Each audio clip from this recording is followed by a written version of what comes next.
Welcome to the most recent edition of the Layman's Terms Show. We are on week 4 of Waypoints, and we're diving into Acts chapter 6, verse 1 through 4. We're going to uncover the powerful lesson that even the first followers of Jesus needed to help fulfill God's mission. Keith, give them the verse. In those days, when the number of disciples was increasing, the Hellenistic Jews among them complained against the Hebraic Jews because their widows were being overlooked in the daily distribution of food.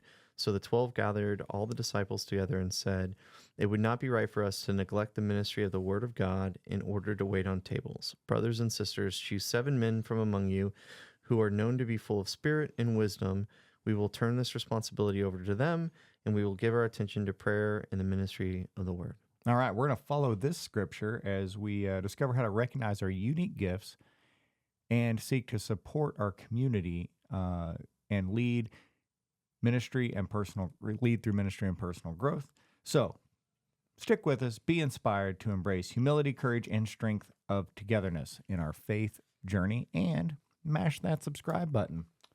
Yeah, give us a like and maybe comment. Yeah. Tell us how we're doing. Tell us how we're doing, or tell us what you'd like us to talk about. Welcome to the show, Keith.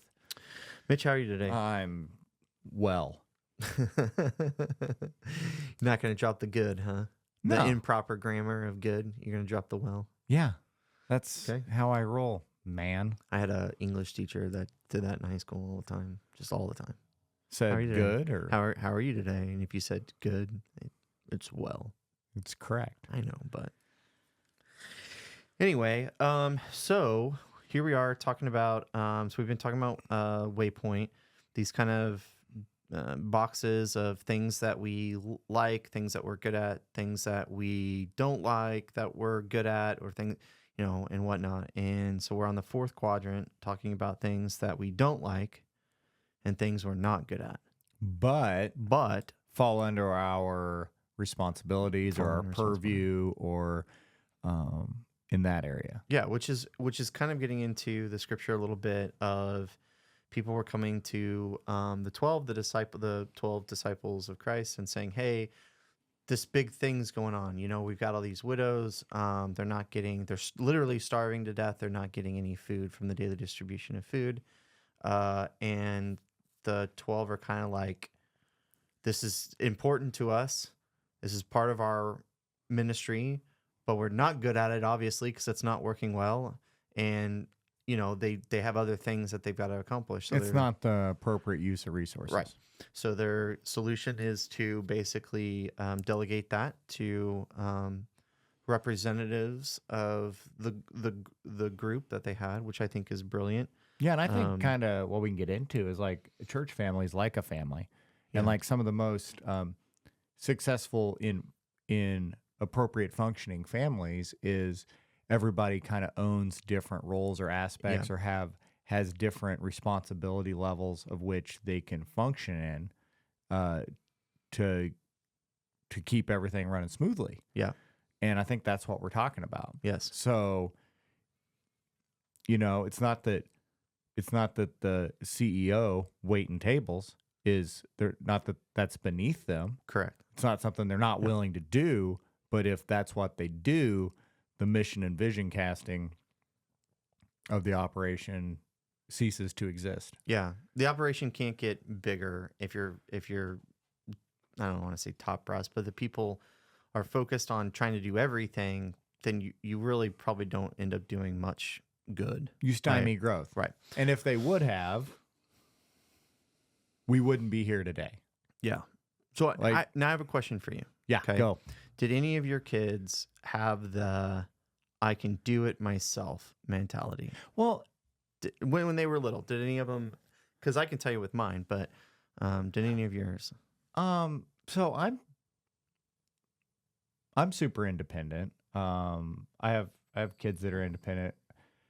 I think sometimes with the do it yourself mentality on here though, sometimes it's like that's a little different than what we're talking about. I think so. I think also because it's almost like they want to know how to do it, themselves. They want that independence of doing it.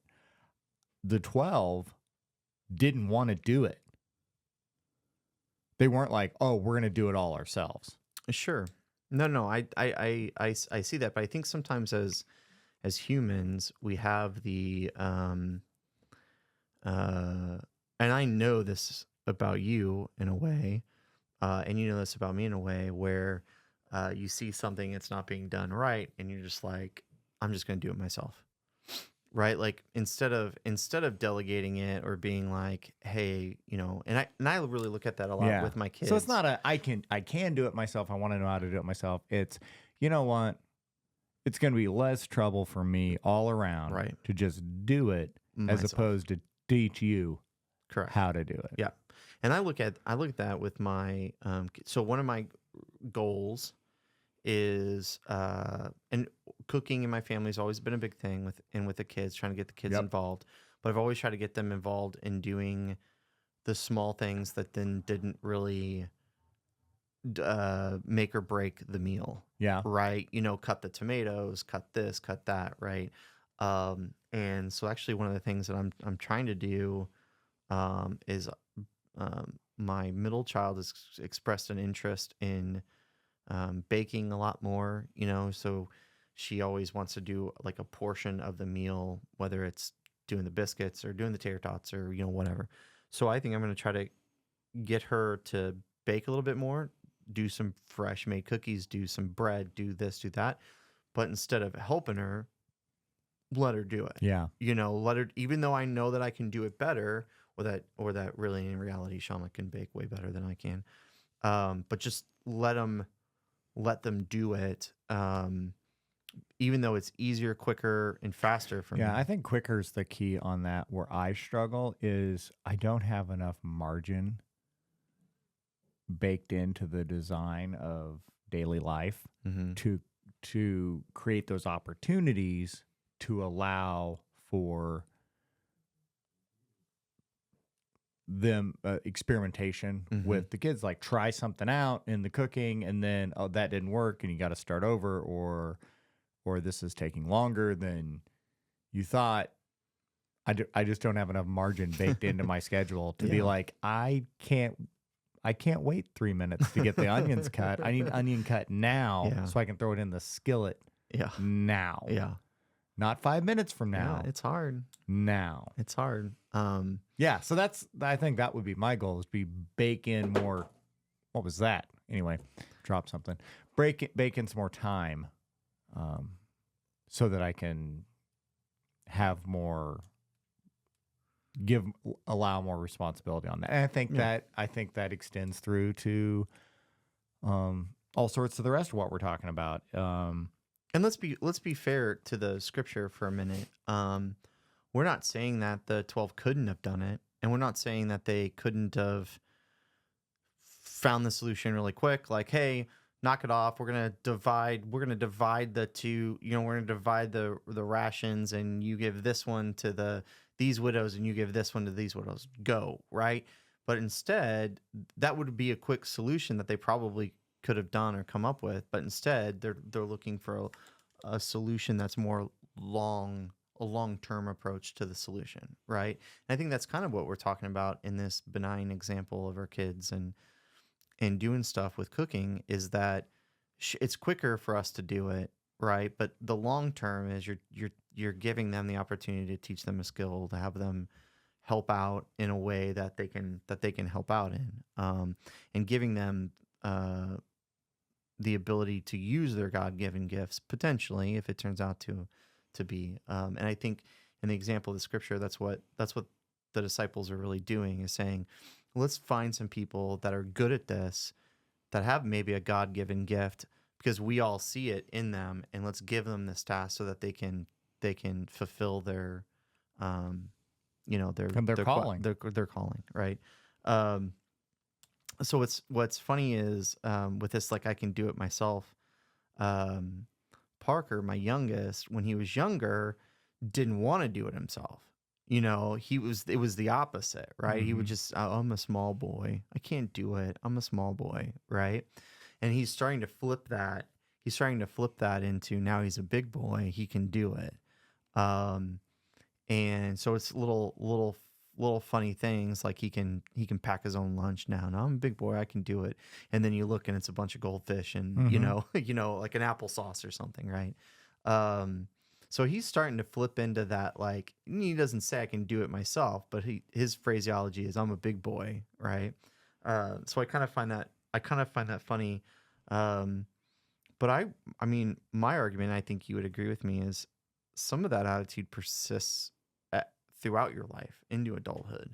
I can see, again, we kind of touched on it a little bit. I think about like yard work and weeding the yard, right? Well, my oldest is old enough. She's 13. She's grabbed a weed eater a couple times. She doesn't know what she's doing. That's fine. At 13, I could weed eat a yard, but I also started younger, right? Doing it. I'm sure the first few times I did it was terrible, right? But allowing the kids that opportunity to do it. My thing is I have to allow them to do it because I can sit there and go, I can do it faster, better, Exactly. and so let me just get it done. It'll take me 20 minutes to weed eat and we're done versus an hour walking around with my oldest saying, you got to lower it. Don't hit the fence, um, so I think some of this is as an adult, we prevent other people, not just our kids, but other people around us from experiencing the ability to find out what their God given talents are because it maybe is something that we can do better than they can do. And that's kind of But yeah, 2 cents. you want to learn. We all learn through failure, right? Like Yeah. trying and doing and either succeeding or failing. That's how we're learning, is by doing. Yeah. And to your point, sometimes we rob people the opportunity of doing because we don't want the obligation of supervising. Right. So tell me what is something in your life, not work related, but just in your personal life, that you have to do. You don't like doing it, and you are really bad at it, but you have to do it. Well, you're going to find this is kind of a cop out, but my personality of like, I'm just not, I don't end up with things that I just hate to do because either they need to be done and then it's just like, I'm not going to resent a necessity. Mm-hmm. But there's probably stuff like budgeting and bill pay and kind of home financial management stuff Mm-hmm. that I am so very, very, very bad at it. And my wife is so very, very, very thorough and good at it that those are such extremely far, like if it ever fell under my responsibility and Yeah. purview, Yeah. it would be disastrous. And I would despise and loathe it. Yeah.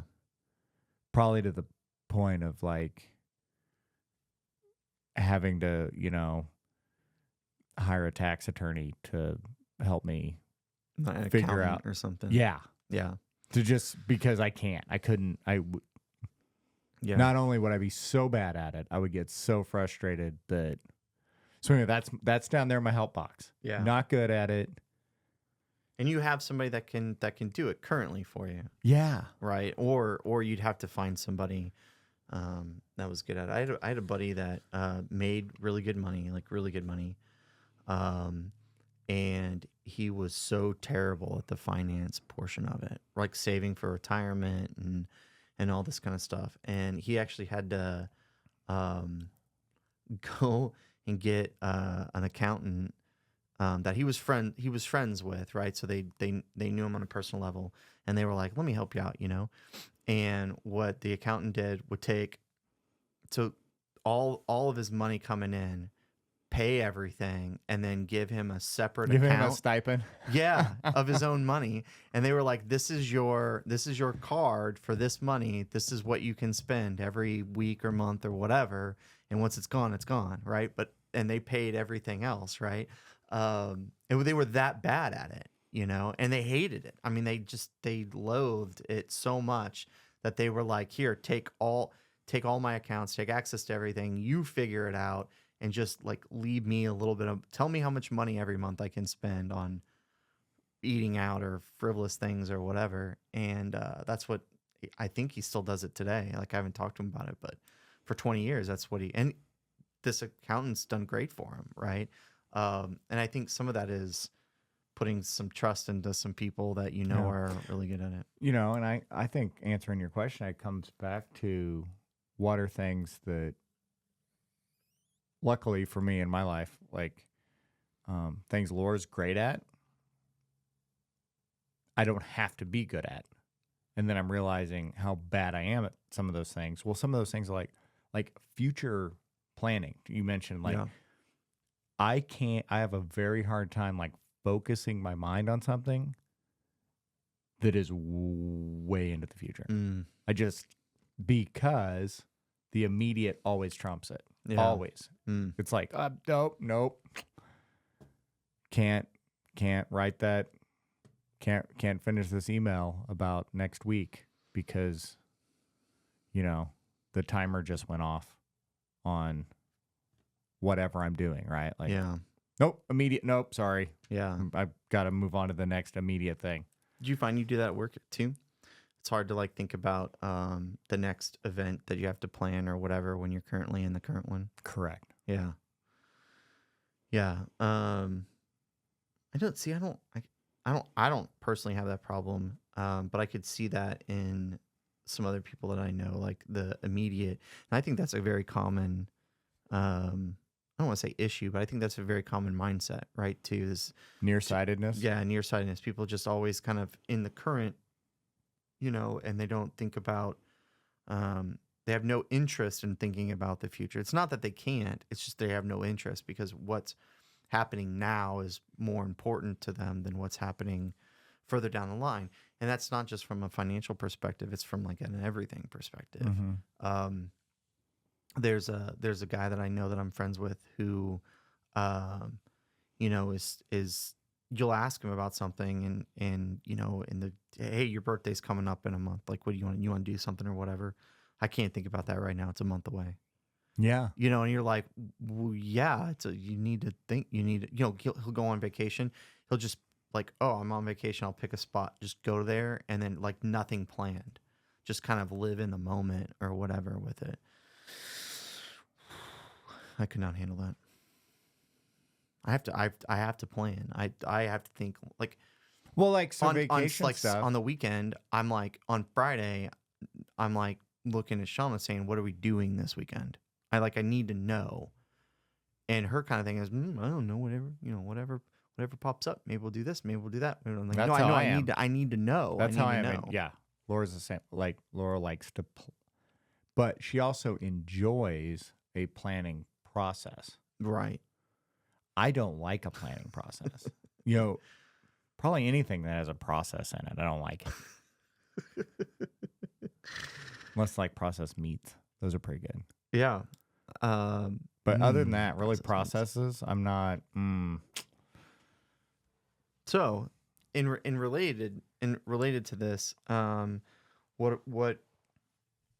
I find, and I'm sure you find the same thing, is in these boxes where we're not good our at deficiencies, our deficiencies. When we ask God for help, it's consistent in the Bible. When somebody is needing to do the work that God puts in front of them, God will frequently send them another person that fills that deficiency for them, like Moses, for example, going to talk to Pharaoh, right? Gets Aaron. Hey, here comes your bro to handle this, right? And so like what we're talking about is that, right? Laura is that person for you. Your wife is that person for you that. Or maybe she's Moses and I'm Aaron with like a few other things. That's probably accurate. But she's that person for you that fills your deficiency, right? So would you agree with me that it is kind of like that? Like sometimes if she's got it all squared away, yeah, except something just has to be done with like an interpersonal relationship. Like we got to call the person to Yeah. validate something. Yeah. Well, she's done 99.9% of all the work. She goes, could you call them? Sure, man. That's what, yeah, of course I can do that. Yeah. Yeah, because she doesn't want to. The interpersonal stuff is maybe not her forte. Yeah. Right. As probably a more introverted person. Doesn't want to deal with the niceties of, you Yeah. know, the lovely person on the other end of the Southwest Airlines phone call, right? Which I love those folks. They're great. Or what happens in our family is like when we have to order food, Yeah. like order Chinese or something like that.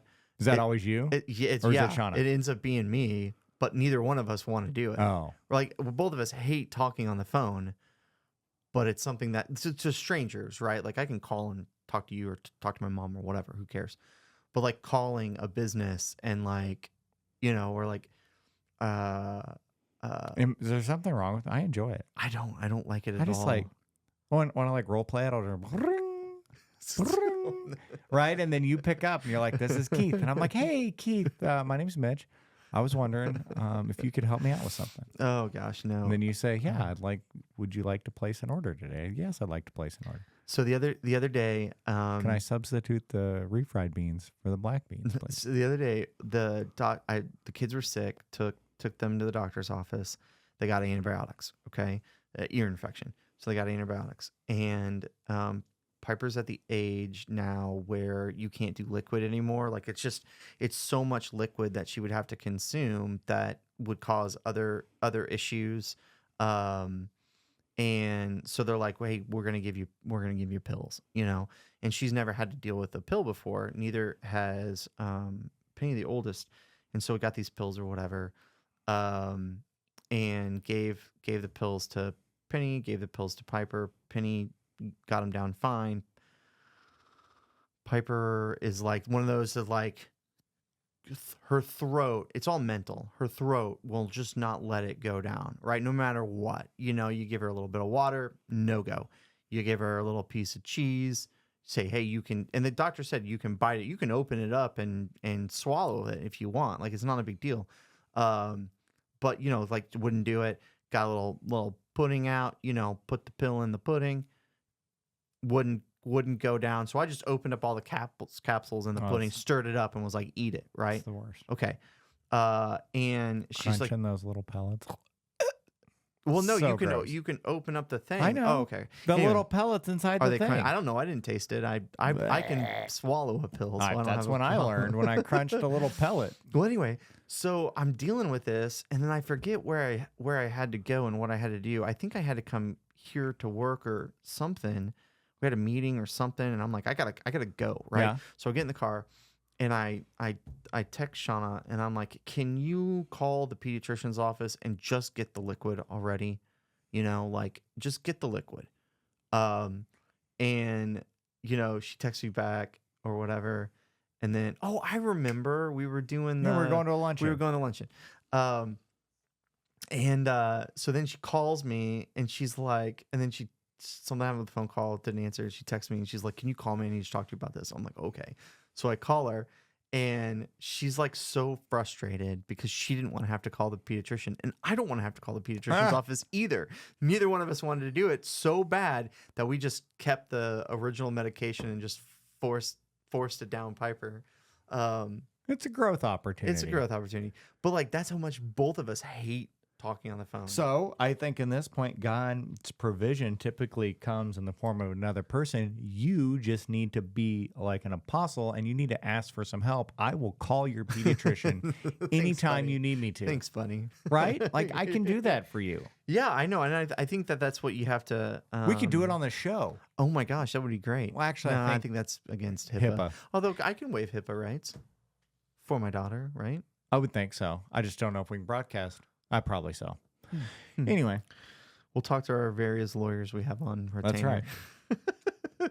So the idea though is if there is something in your life, right, that you aren't good at, you don't like doing, try to find that help in the form of another person to help you with it, right? If you can. We're all going to face stuff that we don't like doing. We don't we don't want to do, that we have to do, we have to get done. I mean, there's stuff in our jobs that I think, hopefully there's a minute amount that you don't like and you're not good at, right? But there's stuff in everybody's orbit, whether it's work, whether it's outside of work, whether it's interpersonal relationships. But you gotta do it and lean on the people that are good at that. All right, well, let's talk about you, me, and give some questions to the audience about kind of introspective. We're going to think about how God has gifted us. What do we need to do? What is it we need the courage to ask for help on? So one of the things we're not gifted in. And then who can we rely on for that help?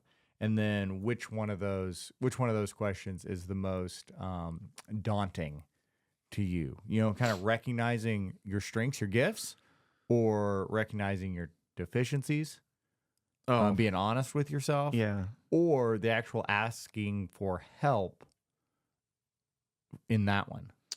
I find asking for help is pretty easy. I would honestly say I would lean towards the hardest part is how has God gifted me. And I don't mean that from I don't mean this from a humble statement of like, oh, I'm not very gifted, or whatever. For me, I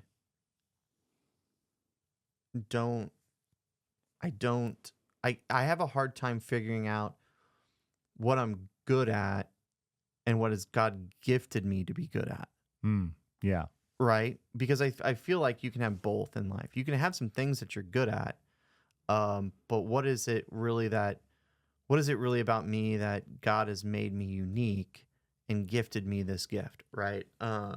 And some might argue that everything that you're good at, God has gifted to you, but I personally don't ascribe to that. So like I can type pretty well, pretty fast, pretty accurate, right? Is that a gift from God, or is that just something that I'm good at because A developed skill. a developed skill? I think that's probably for me the hardest thing for me to figure out is, okay, what is the gift that God's given me, and then once I can figure that out, I could then probably figure the rest of it out, of how to utilize it and what I'm not good at, and asking for help to do that. Well, to dial that back to help you along that path, I think some of that technically minded stuff, like you're the technical mind behind anything we do here on the show, on the podcast, on the channel. If you're watching this live, if you're listening to it, not live, but if you're listening to it on a podcast platform, you got all of that there. You got the audio, the video. Like, I would have nowhere, if there's not an app for it to like did it, like if I couldn't like zip tie my phone to a stick and like hit a red button to make it all go on as a show, I can't do it. Yeah. So to your typing point, that's the thing behind the thing, is you have a technical minded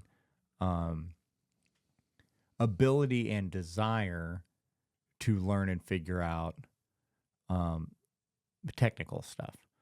And I'm a manual person. If I can't manipulate it like with my hands and see the change that's being created, I become frustrated by it sooner rather than later. Yeah, and sometimes we're like the opposite, right? In terms of like, I've come to you before and been like, Mitch, I need this to attach to this, and I can't. I need you to figure that out. Yeah, right. Because can you pick up the couch and drag it over here?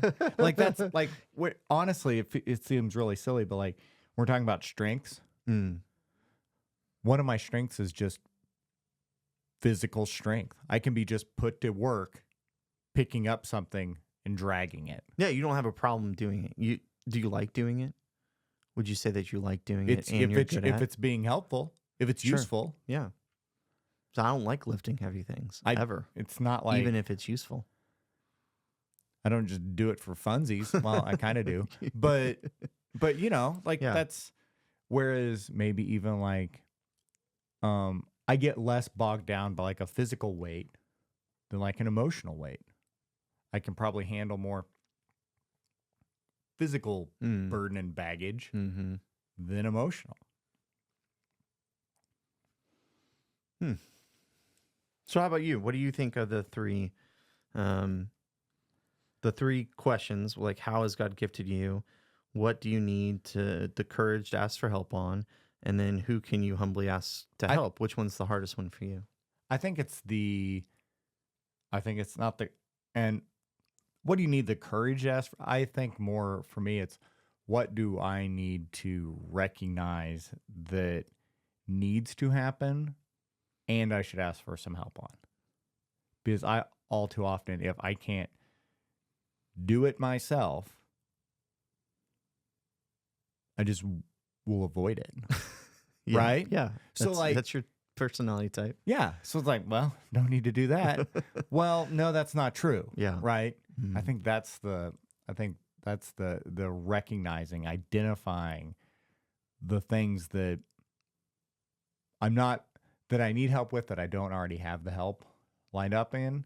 And then because then I can usually, I believe fully that, God's provision shows up in the form of another person. So Yeah. God provides people to help you with what you need help with. Your job is to be paying attention. Yeah. And sometimes I'm not paying attention. Yeah.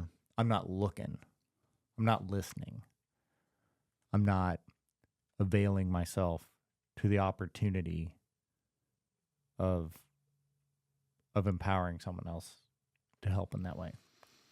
Yeah, I think I'm missing it. I think that's hard. I think that's hard for a lot of people because it's But you don't know you're missing it. you don't know you're missing it, or you're so consumed also by the deficiency that your eyes aren't open to receiving the help from someone else, or recognizing that someone else is there that can help you. Or pride's in the way Yeah. of recognizing that you're deficient in it. Yeah. Yeah. Well, pride gets in the way of a lot of things. Yeah, I could see that. I think that I think all three questions are pretty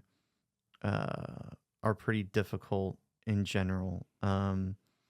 This idea of God's gift for you, I think a lot of people struggle with figuring out what their God-given gift is. Um, the we live in such a world and a society where asking for help is very difficult. Sometimes you get mocked or ridiculed for even asking for help, right? Um, in both your work life and your personal life as well. And then finding the person that can help you, um, you know, is difficult too. There's definitely been times in my life where uh, maybe not spiritually or emotionally or whatever, but I've needed help trying to figure something out. And in this world of uh, digital, Ugh. Ugh. help, um, you know, just think about, how do I replace this part in my car, right? And the 600 YouTube videos and 599 of them don't tell you how to do it. And then you just finding that one video that then helps you to do it, right? And I think life is like that too, with trying to find people that can help you. You may recognize somebody and, oh, maybe I'm not good at finances, and this person seems to have their act together. Let me go talk to them, only to find out they don't have their act together, right? So just trying to find the right person that fits as well, I think can be difficult for a lot of people. So we are out of time for the day. Just want you guys to think about our conversation and think Yeah. about those three questions. And here's some takeaways for you. Yeah. That God has gifted you uniquely, but not completely. Yeah. Uniquely, but not completely. So you can't do it all. Yeah. Fact number one. And even the apostles, even the people Jesus appointed to carry on the ministry, couldn't do it all themselves. They needed to bring in others alongside them. And admitting we need help, what we're talking about here, getting around our pride, can lead us to be more effective, not just in ministry, but also in our personal lives. Yeah, that was great. So it's a great show. I great enjoy takeaways. having conversation with my guy Keith and all you fun folks out there participating, listening along. Mash that subscribe button and take part with comments in our discussions, and look forward to next time. Yep. See you guys later.